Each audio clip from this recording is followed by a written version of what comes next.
Vous êtes sur la télé du 21e siècle. Merci de nous préférer. C'est l'heure des infos sur Star 21 TV. À la une de cette édition d'information, des députés français s'expriment face aux arrestations des leaders politiques et activistes de la société civile en Guinée. Il appelle Emmanuel Macron à intervenir pour obtenir la libération des détenus politiques. Fête de fin d'année, les préparatifs vont bon train dans la capitale guinéenne. Les responsables des lieux de loisirs tentent de renforcer leurs dispositifs à l'attente des visiteurs, ce qui n'est pas sans difficulté. Le Oroya AC a entamé sa campagne africaine par un match nul. Le champion de Guinée a tenu en échec mercredi le Racing Club d'Abidjan au compte du deuxième journée du tour préliminaire de la Ligue des champions africaine. Une fois encore, bonsoir, merci de nous choisir pour vous informer. Mohamed Tal, directeur du cabinet du parti UFR de Sidya Touré, a bien répondu à sa convocation à la direction de la police judiciaire quelques jours après avoir été empêché de quitter la Guinée. L'ancien ministre de l'élevage a pu rentrer chez lui après plusieurs heures d'audition en présence de son avocat. Pour plus de détails, avec Bintou Souma et Ivan Paye Kamara. Après 4 heures d'audition à la direction de la police judiciaire, Mohamed Tal a été libéré. L'ancien ministre de l'élevage est accusé d'association de malfaiteurs. Son avocat, Maître Salifou Beyavougui, qui assistait à l'audition, apporte des précisions. Sur la convocation, il est bien indiqué association de malfaiteurs. Alors, aussitôt la convocation reçue, il m'a informé. Et cet après-midi, nous nous sommes rendus à la police judiciaire. Il a été suffisamment entendu, tout s'est très bien passé. Nous avons été bien reçus par monsieur le directeur national de la police judiciaire. À ce niveau également, tout s'est bien passé.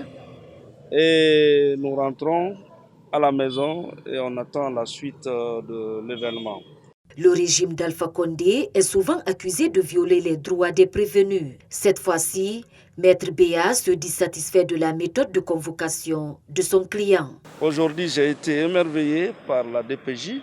Mon client même, il en est témoin. Nous avons travaillé dans la plus grande convivialité. Nous avons été reçus. Tout s'est très bien passé dans les règles de l'art. Mais tous ces droits ont été respectés. Depuis l'élection présidentielle du 18 octobre dernier, plusieurs opposants font face à des ennuis judiciaires. Mohamed Tal reçoit cette convocation après avoir été empêché de sortir du pays mercredi dernier. Des députés français appellent leur gouvernement à intervenir auprès du régime d'Alpha Condé pour faire valoir la réprobation de la France à l'égard des pratiques autoritaires en cours en Guinée. Ce communiqué fait allusion aux leaders politiques et activistes de la société civile qui sont en détention actuellement à la maison centrale des Corenties.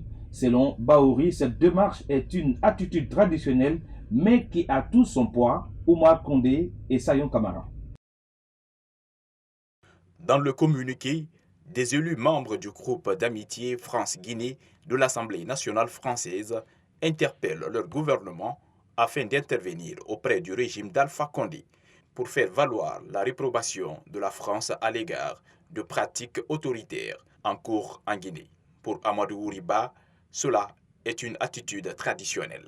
C'est tout à fait une attitude qui est traditionnelle et qui est récurrente en ce qui concerne, disons, les relations parlementaires entre les différents pays. Ces députés français ont dénoncé la détention de certaines figures politiques à la maison centrale de Conakry. Selon le président de l'Union des démocrates pour la renaissance de la Guinée, leur démarche est un signe de réconfort. Ce n'est pas parce que quelqu'un ne va pas te donner des médicaments, mais lorsqu'il montre sa solidarité, lorsque tu es dans une période de souffrance, ça te va droit au cœur. Donc, c'est un signe d'amitié, c'est un signe de réconfort que la situation de notre pays ne soit pas considérée comme une banalité sur la scène internationale. Baouri renchérit. Dans le sens de l'apaisement, le gouvernement doit acter la libération de tous les détenus politiques. Le plus urgent, c'est de libérer l'ensemble des détenus politiques. L'ensemble des personnes qui ont été arrêtées durant ces 2 années, qu'ils appartiennent à la société civile, qu'ils soient dans des partis politiques, pour donner un gage qu'il y a une volonté d'aller dans le sens de l'apaisement et dans le sens de la décrispation. Dans ce communiqué, ces députés français exhortent également les autorités guinéennes à garantir davantage les droits fondamentaux de ses citoyens, ce à travers la libération des responsables politiques ainsi que de la société civile. La Cour des comptes somme les partis politiques ayant participé à la présidentielle du 18 octobre 2020 de déposer sans délai leurs comptes de campagne conformément à une disposition du code électoral, et une sortie qui ne laisse pas indifférents les responsables du principal parti de l'opposition, Mohamed Traoré et Ibrahima Paye Camara.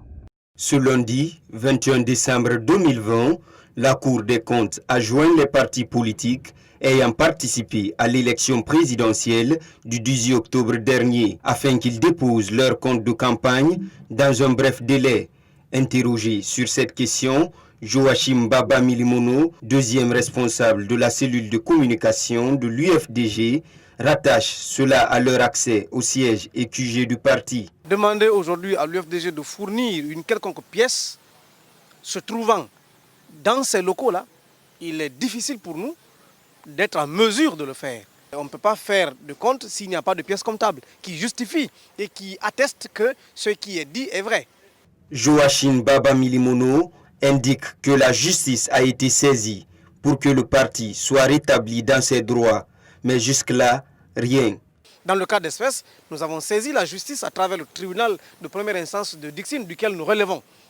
Nous l'avons saisi et nous attendons toujours qu'il réagisse. Sauf que ça dure plus d'un mois depuis qu'on a esté et qu'on n'a pas encore de suite. Et c'est bien dommage. Depuis la publication des résultats de la présidentielle par la CENI, le siège et le QG de l'UFDG sont sous l'autorité des forces de l'ordre.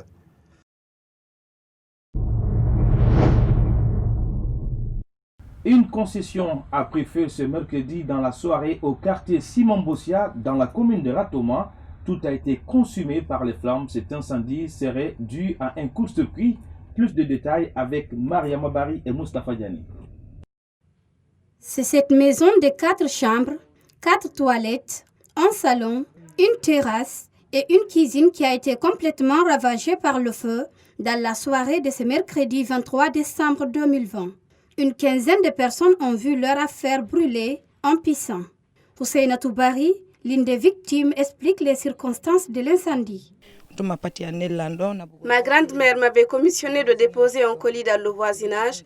À mon retour, j'ai vu la fumée qui sortait vers le toit. Je suis rentrée en courant dans la cour. Je me suis directement dirigée à l'intérieur de la maison. J'ai frappé à la porte de ma mère et je lui ai informé que notre maison avait pris feu. C'est à ce moment que nous sommes allés chercher mon grand-père qui est paralysé et ma grand-mère qui est malade aussi. Nous sommes directement sortis de la maison, mais malheureusement, tout a été consumé par le feu. Les sapeurs-pompiers qui, comme d'habitude, ont joué aux médecins après la mort, ont été mal accueillis par les jeunes du voisinage, confie Soribinta Diakité, l'une des victimes. On a appelé les sapeurs-pompiers jusqu'à présent. Après, c'est à la dernière minute qu'ils sont venus. Après, ils sont venus, les enfants maintenant, comme ils sont venus trop tard, les enfants les ont chassés. Ibrahima Souri s'est dit reconnaissant envers Dieu et le voisinage. On remercie le bon Dieu qui nous est venu en aide. Heureusement, il n'y a pas eu de perte en vie humaine. Il n'y a eu que de dégâts matériels. Et ce qu'on a perdu, si Dieu le veut, nous pouvons l'obtenir de nouveau. Nous remercions également nos voisins. Ils ont été d'une grande aide, car c'est grâce à eux que le feu a été éteint. Selon les témoignages recueillis sur les lieux, l'incendie a été provoqué par un court-circuit causé par les sporadiques du courant électrique. La concession est celle de la mère de l'ancien ministre de l'Enseignement supérieur et de la recherche scientifique. À quelques jours des fêtes de fin d'année, les préparatifs vont bon train dans les plages de la capitale guinéenne. Les responsables des lieux de loisirs tentent de renforcer les dispositifs à tous les niveaux pour répondre aux attentes des visiteurs, ce qui n'est pas sans difficulté. Les promoteurs de certaines plages se confient dans ce reportage de Kadia Toubari et Alassane Souma. Tentes et chaises installées, banderoles, drapeaux, écrans géants mis en place, voilà l'image de certaines plages de la capitale guinéenne à l'occasion des fêtes de fin d'année. D'après ses responsables, les dispositifs sanitaires et sécuritaires sont aussi de mise. Bon, au niveau de la sécurité, tout ça passe très bien ici. On a au moins 15 sécurités ici. La rentrée, on a au moins 5 personnes là-bas. Dedans, on a 5 personnes ici. Là-bas, au Galion, on a 5 personnes là-bas aussi. Non, tout ce qu'on va demander à nos chers clients, à la population, toute personne qui viendra à la plage, il faut qu'il vienne avec sa bavette, ça veut dire qu'on protège le nez. Et quand tu viens à la rentrée, tu laves tes mains, la sécurité est là pour ça. Et la distance est à respecter. De son côté, cet autre promoteur de lieux de loisirs affirme être confronté à un sérieux problème d'insalubrité. Comme vous l'avez constaté, vous avez vu, nous sommes envahis par les ordures. Et ces ordures viennent des quartiers. Ce sont des ordures ménagères. Donc, ce que moi je peux dire, pour éviter que ces ordures viennent sur nos plages, il faudrait que nos populations prennent conscience de l'usage de les ordures d'abord. Il faut qu'ils sachent que nos ordures ne doivent pas être jetées partout. Avec la présence de la pandémie de Covid-19, les promoteurs des lieux de loisirs espèrent que les clients seront prudents et respectueux des mesures sanitaires. Restons dans ce registre des fêtes de fin d'année. Le ministère de la Sécurité et de la Protection civile envisage plusieurs dispositions pour la sécurisation des personnes et de leurs biens dans la période du 24 au 1er janvier. Il compte déployer environ 4500 policiers. Dans le cadre de sa mission régalienne de sécurisation des personnes et des biens, la Direction générale de la police nationale, à l'approche des festivités de fin d'année, notamment les 24, 25, 31 décembre et le 1er janvier 2021, a envisagé plusieurs mesures, dont entre autres assurer la canalisation pour la fluidité de la circulation, maintenir l'ordre sur les voies publiques, surveiller et assurer la sécurité des lieux de prière et de regroupement de personnes, effectuer des patrouilles pédestres et motorisées, appliquer et faire appliquer les mesures d'urgence sanitaire. Pour l'accomplissement de ces missions, la Direction générale de la police nationale, en plus de consignes, a donné des orientations à l'ensemble des services, tant à Conakry qu'à l'intérieur du pays, que chacun, en ce qui le concerne, établit des plans d'action visant à atteindre les objectifs qui leur a été assigné. Pour le Grand Conakry, environ 4500 policiers sont déployés pour assurer la sécurité des personnes et des biens durant ces moments de réjouissance et de prière. Par la même occasion, la Direction générale de la police nationale rappelle à l'ensemble des conducteurs de taxi-moto que toutes les surcharges seront sanctionnées conformément aux dispositifs mis en place pour ces festivités de fin d'année. La Direction générale de la police nationale, dans sa mission de sécurisation des personnes et des biens, rappelle l'ensemble des usagers de la route et particulièrement les conducteurs de moto que conformément à la réglementation en la matière, le conducteur et un seul passager seront autorisés à circuler à compter de ce jour 24 décembre 2020. Tout contrevenant à cette mesure verra sa moto immobilisée et confisquée jusqu'à nouvel ordre. Parlons toujours de ces fêtes de fin d'année. Dans les marchés de la capitale, commerçants et acheteurs s'activent dans les préparatifs. Si les uns crient à la rareté des clients, les autres évoquent la cherté des prix. C'est un constat de Fatoumata Diarra Sissé. Nous sommes au grand marché de Madina. Ici, l'ambiance est celle d'une période de fête. Pour les commerçants, c'est l'occasion parfaite pour écouler leurs marchandises. Même si les articles ne manquent pas, les clientèles se font rares. Actuellement, c'est dur. C'est dur. Hein. Tu peux amener du marché, tu amènes tes spots, tu fais tout, mais il n'y a pas de marché. Tu vas voir du monde. En venant ici, tout le monde. C'est comme l'habitude, vous voyez. Mais on fait tout, mais quand même. Il n'y a pas assez de clients, mais on se débrouille avec. Le peu de clients qu'on arrive à gagner, et aussi s'ils viennent, ils ne paient pas assez de prix. Il dit que vraiment la vie est chère, si vous comprenez. Comparativement aux années précédentes, les prix dans les articles ont connu une forte augmentation en 2020, estime ce vendeur de vêtements. Bon, pour moi, l'année passée est mieux que cette année. Parce que l'année passée, les clients venaient, il y avait assez de mouvements. Mais cette année, regardez, aujourd'hui, nous sommes le 24, mais il n'y a pas assez de clients. Vous comprenez? Donc, les clients qui viennent aussi discutent trop. Ce jeune venu acheter des chaussures dit que les prix des articles dépassent souvent la bourse des clients. Vraiment, c'est cher c'est cher un peu. C'est cher, le prix du marché, c'est cher. Parce que la Guinée, quand même, à l'air, nous sommes à la calamité. Parce qu'à l'air, là, même tu viens pour acheter quelque chose, même paire de chaussures, on peut dire que 180, 200, 300, ça c'est cher. Et même un pantalon ici, quand tu viens au marché Madina, tu dis que le pantalon c'est combien? Ils vont dire qu'après 70 000, tu vas acheter 50 000. Ça aussi c'est cher. Ça ne peut pas avancer dans un pays. Clients et vendeurs exhortent à l'État à rouvrir les frontières, une des choses qui, selon eux, justifie cette flambée et freine le développement économique dans le pays. La structure MAC Communication a procédé au lancement de la cérémonie de distinction de la première édition de Media Awards Guinée. Elle a pour objectif de récompenser les hommes de médias qui se distinguent dans le métier. Ce jeudi, nous avons rencontré le commissaire général de l'événement. Plus d'explications avec Yaye Omoubari et Baba Kamara. Décerner des prix aux meilleurs hommes et femmes de médias qui se sont distingués en 2020, c'est l'objectif de la structure MAC Communication. Le commissaire général revient sur les critères d'éligibilité. Il faut être guinéen de nationalité. Ensuite, il faut être journaliste ou technicien exerçant le métier dans un média en activité. Ensuite, il faudrait que vous soyez présenté par votre rédaction à ce concours. Et ensuite, il faut vous inscrire pour quelques catégories sur la page ou sur le site de l'événement, qui est le www.media-awardsguinée.com. 15 prix seront décernés à cet événement qui aura une particularité par rapport aux autres cérémonies de distinction. L'une des particularités des Media Awards Guinée, c'est qu'on a choisi le doyen Justin Morel Junior, qui est journaliste de renom, qui a 50 ans d'expérience dans le métier. On a décidé qu'il soit le président du comité d'organisation. C'est lui qui va mettre en place le jury, qui sera indépendant.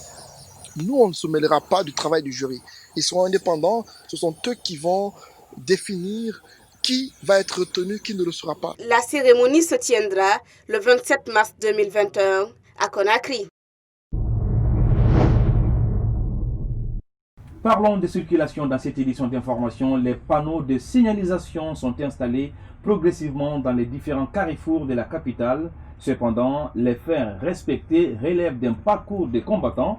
Les citoyens ignorent leur existence dans la circulation parce que inhabituelle ou par manque de civisme. Cette situation donne du fil à retordre aux agents de la police routière à longueur de journée. Ibrahima Soribari et Moustapha Diané, reportage. Dans les carrefours de Conakry, les feux de signalisation sont presque inexistants. Ils sont régulièrement violés par des usagers et automobilistes. Une situation que déplorent ces citoyens. Les piétons, beaucoup ne connaissent même pas. Beaucoup ne connaissent pas les signalisations. Soit disant, si c'est rouge qui vient, moi je m'arrête. Si c'est vert qui vient, je fais le départ. Face à cette réalité qui inquiète les citoyens de Conakry, Konomou Fassou accuse les agents de la police déployés sur le terrain. Le panneau, c'est pas un peu bas. D'autres peuvent venir, ils ne connaissent pas, ils sortent. Les policiers le attrapent. C'est devenu même les marchés des policiers allaient là. Cependant, il existe des citoyens qui n'hésitent pas à s'arrêter quand le feu est rouge. Quand on voit le rouge, là, on respecte, on s'attend. Ouais. Certains policiers qui sont intervenus hors caméra ont déploré cette situation qui, selon eux, leur donne du fil à retordre à longueur de journée. En cas d'arrestation des contrevenants, ces derniers sont soumis à une amende de 150 000 francs guinéens. Le plus souvent, le paiement de cette amende se négocie entre agents de la police et chauffeurs en faute.